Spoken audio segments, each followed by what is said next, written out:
குர்த்தி வந்து ரொம்ப லூஸாக இருக்கிறதுனால நல்லா டைட்டாக ஃபிட்டிங்காக ஆல்ட்ரேஷன் பண்ணுறது எப்படின்றத தான் பார்க்குறோம்.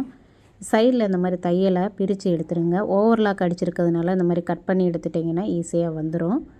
லைட்டாக அந்த ஓவர்லாக்கை மட்டுக்கும் கட் பண்ணுங்க. கட் பண்ணிவிட்டு இது எதுக்காக இடுப்பில் அடிக்கிறேன் அப்படின்னா, ஷோல்டரில் இருந்து இடுப்பு வரைக்கும் இருக்க அந்த கட்டு வந்து கொஞ்சம் கீழே இறங்கி வயிற்றுக்கிட்ட வந்திருக்கு. அந்த மாதிரி இருந்தால் பார்க்குறதுக்கு நல்லா இருக்காது.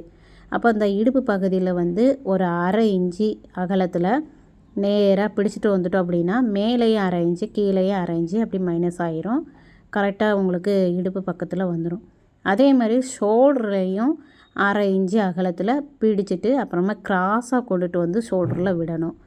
அதுக்கப்புறம் ஹாம்கோல் ரவுண்டில் வந்து ஷோல்ட்ரு பக்கத்தில் வந்து ரொம்ப அகலமாக இருக்கிறதுனால ஹாம்கோல் பக்கத்தில் இந்த மாதிரி ரவுண்டாக அரை இன்ச்சு அகலத்தில் அப்படியே பிடிச்சிட்டு வரணும்.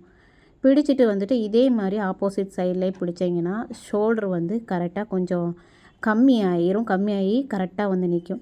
கைக்கிட்ட வந்து 3/4 இன்ச்சு அகலத்தில் பிடிச்சிக்கணும்.